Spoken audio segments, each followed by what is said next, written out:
I was actually looking to work in Bangkok, so I changed all my LinkedIn. I was looking for a restaurant manager, a hotel manager in Bangkok, and then a chef friend who was working in 66 Plantation Grill emailed me on Facebook and said, "I hear you want to move to Asia." I said, "Yes," and within a month I was in Bali for an induction at 66 for Plantation Grill, and then loved the restaurant, loved the team, loved the GM, and we signed the contract straight away. So it was very, very, very quick, very easy. So then I had a 3 months to pack up the house in Melbourne, and I started 1st of March 2017.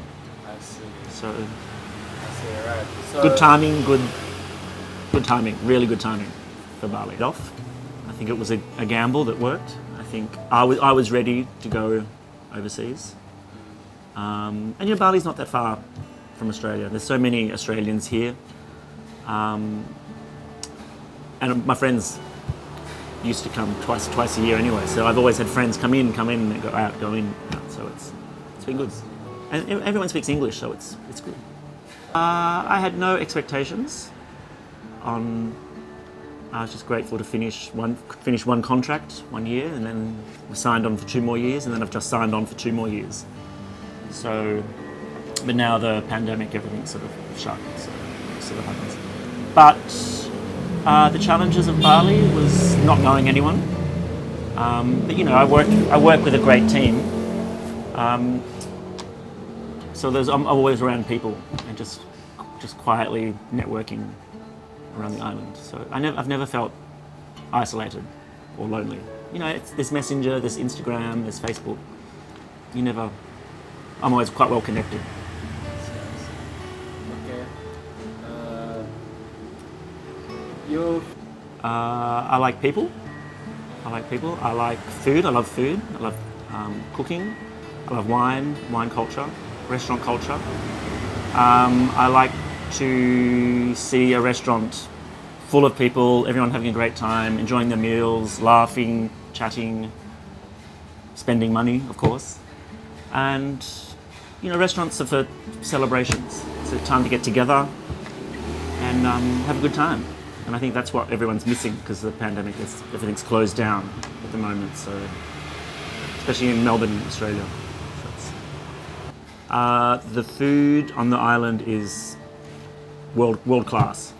It truly is. It's mind-blowing how competitive the island is, the prices, how many restaurants are. There's the high end, there's the middle end, and then there's the warungs. And the warungs serve just as good food as the high end. Wow. It's phenomenal. And I can go to a warung, have a great meal, sit on the beach or a river or the Ubud jungle, or you can go to a restaurant like Plantation Grill, which is high gold-plated mirrored ceilings. There's so much variety as well. So many, because everyone's come from all around the world to put their food on the plate. So it's amazing. There's so much, and I've never had Bali belly either. Probably one of my best moments in Bali was climbing up Mount Batua in the morning, and then coming into work that night. So there was like a volcano sunrise in the morning, running back, sleeping for a few hours, then going to work in Plantation Grill. It was just perfect. You can't do that anywhere else in the world.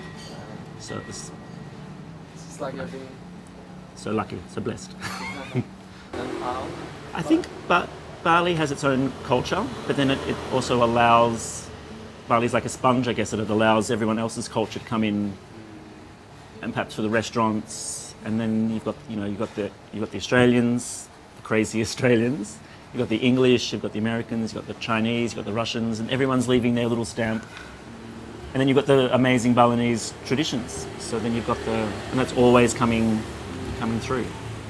So I just think it's the best of both worlds. I think,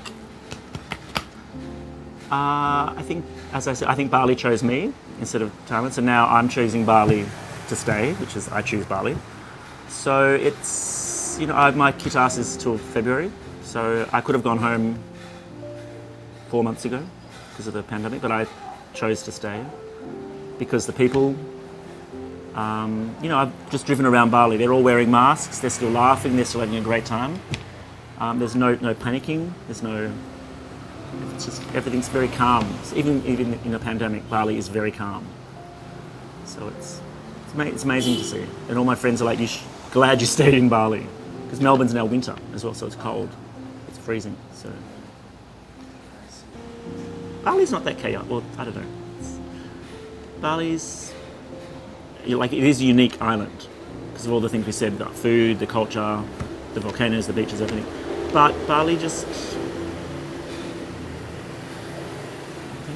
I don't know. I can't. There's not one thing.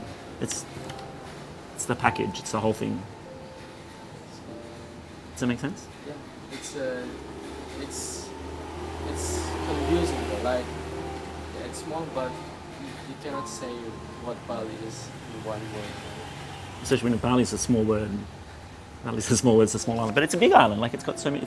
Bali has many depths, Yeah. which is what I think you've got to accept the good. You've got to accept the bad times when there's traffic everywhere, and you've got to roll with the. Just be easy. You've got to be easygoing. Bali's It's a chilled island as well. It's a beach island. Like, it's not a city. It's not Jakarta, so it's